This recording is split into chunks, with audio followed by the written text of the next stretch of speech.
First of all, before I jump into this, I want to tell you something that's really important. Maybe you've thought about real estate investing. Maybe you've thought about getting started buying real estate. Maybe you've read articles, watched videos on YouTube, whatever it is, right? Whatever you've done about real estate investing, I want to tell you this. It's kind of like a myth buster. Most people think they need to have all this money to get into real estate. Most people think they need to become a real estate agent to get into real estate. Most people think they need to get an inheritance. They need to sell their own home. They need to have good credit. They need to go to school and get a degree. There's all these kinds of thoughts and misconceptions about getting started in real estate. And guys, I used to have the same thought process many years ago, like 15 years ago. And at that time, I was broke with 3 jobs, and I was just reading a bunch of books, wishing and dreaming that I too would have a real estate investment portfolio. But even me at that time, I would be thinking like, man, I don't have $300,000. How am I supposed to buy that property, right? So that was the average price of a multifamily in the area that I was living in at that time. And even though it was a hope and a wish and a dream, what I didn't understand was the concepts of money and banking and how it works. And more importantly, I didn't understand OPM, which is other people's money. There's a lot of O's, OPM, OPE, OPO, right? And OPP. You know what OPP? Yeah, you know me. Yeah, anyway. So did I just date myself? So there's a lot of different thoughts, misconceptions, all these different ideas about getting started in real estate. And the reality is you don't need any of that to get started, okay? You really don't. And I say this because I have my own personal experience where I got started in real estate, broke, in debt, a lot of knowledge, but stuck in fear about making my first offer. That tends to be one of the biggest fears about getting started in real estate. And I have a question for you, whether you're live or even if you're watching the replay. If you are interested in starting in real estate, like starting but you have questions or you're unsure, post it in the comments, or you do one of those little emojis or a GIF, like raising your hand, like, hey, I'm interested. I'm just curious. I'd love to know if you are interested. So getting started, a lot of people think, like, for example, that you need to be a real estate agent. That's not true. You don't need to have a license to buy property. Anybody can go out and buy real estate. For example, if there is a buyer in China who wants to buy property in the United States, in Texas, let's say, they don't have to become a real estate agent to buy that property, right? They don't even have to use their own funds, like personally their own funds. They could form a company, they could raise capital, they get other investors involved. Now, I'm not going to get too deep into the details here because that's something, if you're interested, you can dive more deep into it. But I want to tell you this. It's a quote, it's a phrase, it's a tattoo. It's a mental tattoo. It's this. You do not lack money. You lack strategy. I'm going to say it again. You do not lack money. You lack strategy. And the strategy part is what is a little bit of knowledge and application of the knowledge. Because when you have the knowledge of how to do a real estate deal with none of your own money, then you can now implement a strategy that helps you to do a real estate deal and profit on the deal and get cash on the deal. And there's many different ways to do that. I was talking to a gentleman yesterday that I met. He's actually in one of my groups, and he made a great point. He told me a story. He's a great storyteller, and one of the stories he told me was how he became a bagel broker. And one day he was like down and out. He was broke. He was looking for something to do, and it just came to him. He was in the market, and he said, he was talking to a baker, and he's like, "Hey, how much are these bagels?" Wholesale, right? How much are they at wholesale? I think he said like 9 cents or 19 cents, something like that at wholesale. And then he went to the local supermarket and he said, how much do you buy bagels for at your wholesale price? And I think the guy said like 25 or 30 cents a bagel or something like that. Okay. So it was just like a nickel and a dime, right, on each one of the profit margin. So instantly what he did is at the supermarket, he negotiated a rate from the market to get them to buy bagels from him at a discount, because he asked them what they were charging already, what they were already paying. So he came in, I think, 5 cents lower. And what he did was he got basically an order from the supermarket, the grocery store, for the bagels, 5 cents cheaper than what they were doing. Got the order and goes back to the manufacturer of the bagels and places an order to fulfill it. And in between each bagel, the profit margin on every bagel that he sold was 11 cents. So now you're probably thinking, well, what's that, Nathan? 11 cents. But you do the math. You add that up times dozens and dozens and dozens of bagels every day, right? And so that's how he became a bagel broker. And he did that with like no experience, right? He did that with not having a bagel business, right? Now, don't get me wrong, this was years ago, but the moral of the story is if you want something bad enough, you're going to go out there and do it. And also that the bagel business, real estate can almost be like that in a way. And that is, you are a collaborator. If you don't have the funds to get started in real estate, to buy a big property, to flip a property, whatever, you become a collaborator, okay? The collaboration is where you are now bringing people together to get the deal done. Real estate is like an issue of a problem. There's always a bunch of problems in real estate. And I'm gonna give you some problems off the top of your head. Broken windows, squeaky doors, broken appliances, leaky roof, broken foundation, burnt out kitchen from a fire, right? I could go on and on. So real estate has property problems, but also there is even more problems in real estate when there's people who own the property, such as maybe they didn't make their mortgage payment, maybe they didn't make their tax payment, maybe there's health issues and they got behind on their rent, or they're living in it and renting and not paying the landlord. Guys, there is multiple layers of real estate problems. And when you are in real estate, you have to understand this. As a real estate collaborator, you are a problem solutionist. You're solving problems. And that's how you have to envision your career in real estate investing. So it's not about, do I have money to buy the property? Heck, you may not buy the property up in the beginning. You may not buy properties. Most people think that way. Like immediately they say, I want to be in real estate. I can make a lot of money. Yes, that's true. You can make a lot of money in real estate. You can make thousands and thousands and thousands and thousands of dollars. Years ago, when I first got started, I'm just going to tell you a short story here. When I first got started in real estate, I would close a deal that would be an entire year of someone's salary. So I'll give you an example. One of these deals that I did, I'll never forget it. We bought the property for $10,000. I ended up coming out of pocket $11,000 because I had to pay someone to find me the deal. I paid them $1,000. So I'm all in for $11,000, okay? Out of my pocket. Listen closely. $11,000. I turned around, found someone who had another problem to buy that property because their problem was they needed to move quickly. They came in and they bought the property for like $43,000 more. I could go back. This is a number of years ago, but let's just say it was like $43,000.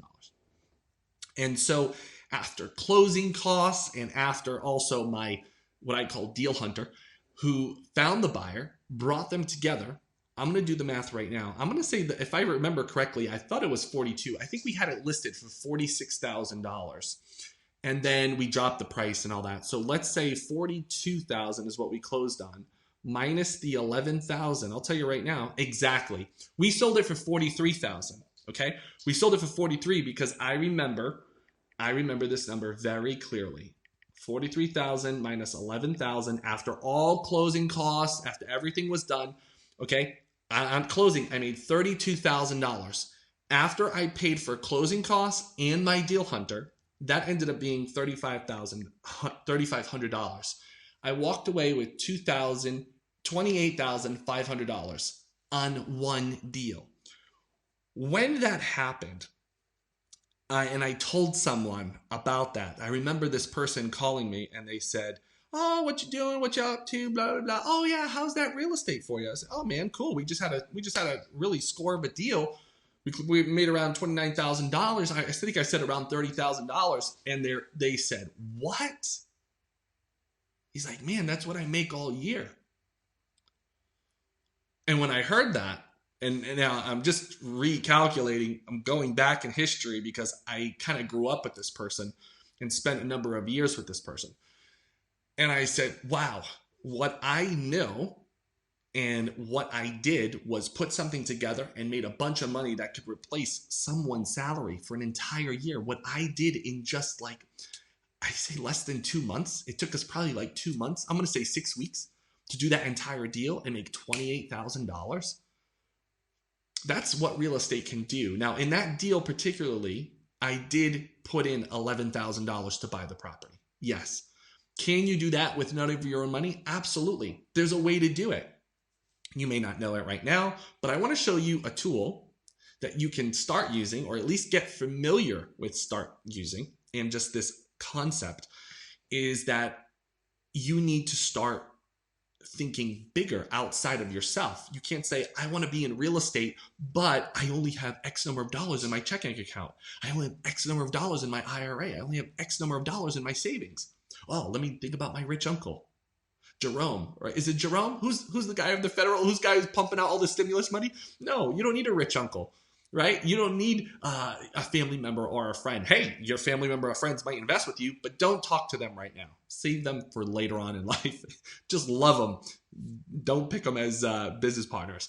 So what you need to do is you need to think about, instead of connecting to your own personal finance, you need to really think about your network, because your network will equal your net worth. The people that you surround yourself with most of the time will actually be, pretty much the way you talk, dress, where you shop, all that kind of stuff, right? So if you hang out with people, right? If you hang out with people who are always less educated, you're going to end up being less educated mentally. And you have to get comfortable with that. You have to understand that as you grow your life, as you grow your real estate business, your network has to change.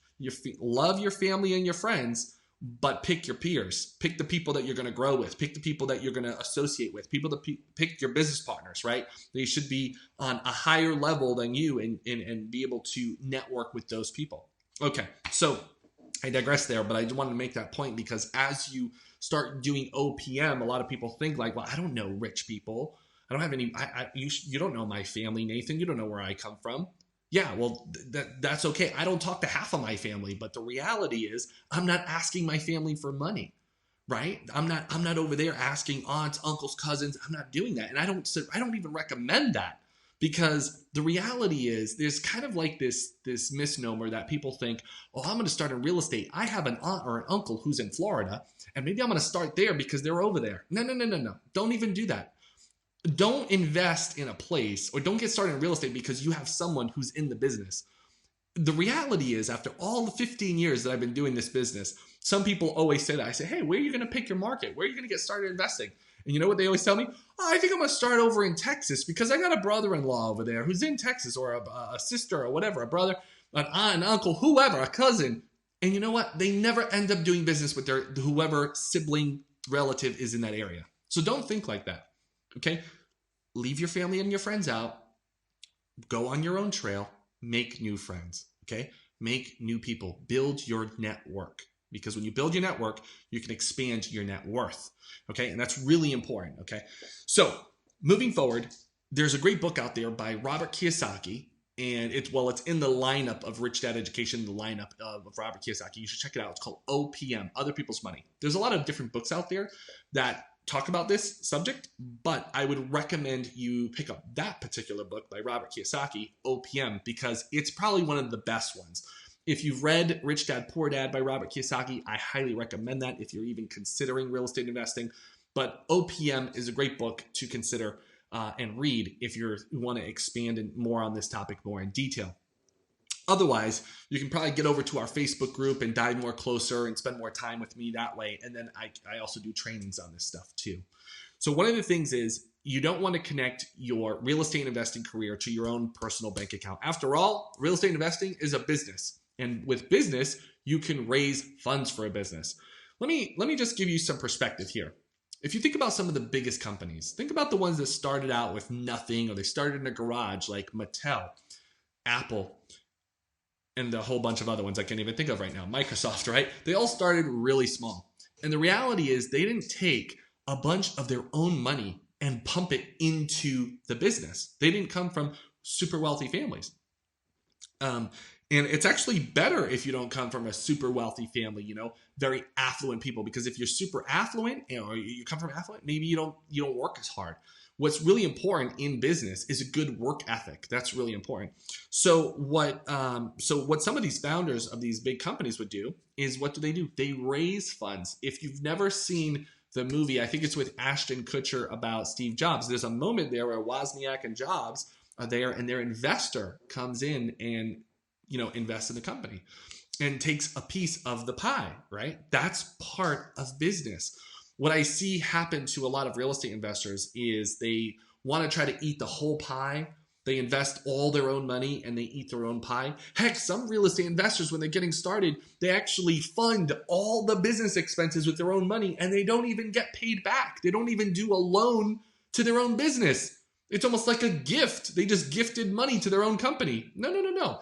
If you are putting money into your real estate investing business, okay, let's just say you're just getting started.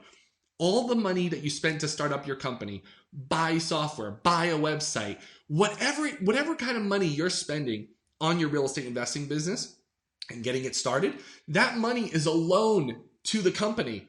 You personally lent money to your own company. Guess what? Loans are meant to I guess how loans work. They're supposed to be paid back, and even with interest, right? So you can actually personally lend money to your own company and get paid back from your company once there's a profit, whatever the terms are. Guess who runs the company? You do. So you get to state the terms and what's coming back to you with interest. Did you hear what I just said? That means you can lend money. Okay, there was a time, let me give you an example. This company I started, and it's no longer in business.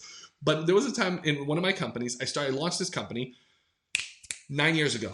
I started the company with $10,000 of my own money. I put it into the company. I put it as a loan to my own company. I charged myself a very expensive interest rate, 10%. That's a high interest rate, but it's okay. It was coming back to me. So I was the lender to my own company, 10%. Then as that business started making money, well, guess who started demanding their money back? The lender, who was me. So therefore, I was getting paid back with interest for my money. Now, listen, you're going to want to talk to a CPA, your financial advisor, on how to set that all up. But it's very doable. This is called like a capital, seed capital, right? Seed capital, and you can provide your own seed capital, okay? Also, you can have other people provide seed capital for your company. This doesn't mean it has to be your money. It could be anybody's money. And so what do you give in return? Now, if you're doing it yourself, you're going to get the money back yourself. It's your own loan to yourself. So you decide what you want to do, if you want to charge your company interest, whatever you want to do. However, if you're getting money from other people, then you negotiate what that's going to be. You say what's this going to be like? Is it a simple interest loan? Is it just a direct loan? Is it a piece of equity? Let me ask you this. Do you watch Shark Tank? Are you familiar with Shark Tank? If you are, let me know. Put Shark Tank fan in the comments below, or maybe a shark emoji, whatever you want to do. I'm just curious. Do you like Shark Tank? I love Shark Tank. I remember how when it came out, my buddy was like, hey, you should check that out. You should be on Shark Tank. I was like, really? So I love the show. I've watched it ever since. And if you're very familiar with the show Shark Tank, the way it works is people are looking for capital, venture capital, to either start. Well, the sharks don't really like starting companies unless it's a patent with an idea, but they always care about sales, right? So if you're looking at that model, that's where business owners, in this case, business owners, are looking for capital for their business for a slice of the pie, okay, for equity stake. So that is what we're talking about here. A lot of people go into real estate invest as this solopreneur thinking they're going to have to close all these deals all by themselves and they're going to make all this profit. The better way is to build businesses that you can bring partners on board. It holds you, one, more accountable, and two, it helps you to grow faster. Now, listen, this may not be for the startup investor, and there's a lot more details to this process. And that's something we can cover if you follow along. By the way, you should be following along. You can get over to our YouTube channel. You can smash the subscribe button. That way you can be updated on more trainings that we do. Also, the Crushing COVID show, which is probably your best favorite show. I mean, just under Oprah, right? I mean, this is like Oprah, and this is the Crushing COVID show, right? I'm just kidding. Oprah's phenomenal. And then the I lost track. I was talking about Oprah, and then I started thinking about Michelle Obama, and I'm gone. I can't even remember what I'm thinking about now. So one of the things that I was sharing is that you need to expand your thought processes and then start thinking outside the box and not use your own funds all the time. This is true also in real estate. You can actually have a real estate deal that you partner up with, also known as a JV or joint venture. You can joint venture on property deals and get deals done and make money on the side at the same time. All right, so I'm going to show you a tool. I know I've been chatting a lot and we talked about a bunch of different things. And here I was telling you I didn't have a lot to cover today because I've been a little all over the place. But you know me, I could yap it. I can yap it. So what I'm going to do is I'm going to show you a tool that I use in my life, in my business. It's almost something I can't live without. I love it so much. I love it so much. And it's called SlideBean. SlideBean.com. All right. So let me give you an overview of what this is. Hold on, let me just clear this up. SlideBean.com. I'm going to clear a few things out just so I can see y'all. And by the way, if you have questions about this as I go through it, just throw it in the comments. Not a problem. All right. So what SlideBean is basically creates, as you can see, powerful presentations. It's a presentation software. Now, you're probably thinking, Nathan, I have, what is it? Microsoft what? PowerPoint. I have PowerPoint. Nathan, I have Keynote. Why do I need SlideBeans? Right? That's because when you open up your PowerPoint or your Keynote, what do they give you? A blank canvas, right? And you got to fill it in. And I know what it's like, especially even as an author, I know what it's like sometimes to hit a blank page and you're like, what the heck do I write here? It's the same sometimes when you hit a Keynote or a PowerPoint, you're thinking like, well, what do I put in here? What is something that I don't know what to do? So what SlideBean does is it helps you organize your thoughts and your slide deck when you're raising funds. Now, guys, they have a bunch of templates to help you start up. Here's the cool part. The cool part about what SlideBean can do, they can actually give you templates for even startup companies. They'll actually give you the real pitch deck to Uber, to YouTube, to Airbnb, right? You will actually get those same templates that they've used to pitch their investors. Remember, like I was talking about earlier, a lot of the biggest companies, they didn't pour all this personal money into it. No. They've raised money. So there is a bunch of different companies. This is great for startups. So if you plan on doing your first real estate investing company, you could do it as a startup deck. You can do it for existing business. Look here. You see here, real estate business plan. You see that? So if you're raising money for your business and your real estate plan, you're going to need one of these. You're going to need a pitch deck. There's one specifically. It might be a little bit more in the templates. Let me see if I can dive into this one right here. They have some where they're right here. A budget proposal, grant proposals. If you're raising money for your business and you're looking for grants, a lot of people do that for real estate grants. There's a lot of that available. Here's the real estate business plan template. I'll open that one in a second. There's a few real estate ones in here. Just want to see. I don't know if it's exactly all in this section. Business proposal, board meeting, business plan, budget plans, which are great. There's a real estate prospectus as well. Let me see if I can click into this one. Real estate business plan, and they kind of map it out for you, and they start giving you the ideas of what you need in the template. And all you can do, really easily, you can simply fill in the template, the text, if you need to, and then from there you can launch it. It shows you everything that comes in the template. And there's a whole bunch more, by the way. If you need a budget proposal, if you need a business plan, if you need a business plan for if you're raising capital, I don't know if you knew this, but for commercial real estate, much bigger deals, you need basically a business plan and you need an executive summary, especially when you're doing bigger real estate. And it's kind of interesting because for the deal that I'm doing here of the 26 apartments and whatnot, and the mixed use commercial space, was going to the banks and they're like, oh, do you have your business plan? And I was like, oh, you guys require that here too? Because I'm familiar with that in the United States, but I wasn't familiar with their process here for commercial real estate. So I hired a Portuguese guy to write it in Portuguese because there's no way I'm going to write that, right? So the idea, what I did was I consolidated all the information that he needed, and then I gave it to the guy and he wrote it. So boom, done. Delegation, very important. So this with SlideBean, it gives you what you need to put in your slide deck, your pitch deck, so that you can have a successful presentation. Now, the cool thing is, I always like to show you this, guys. You can start off for free and have a free account and start building your pitch deck. Okay.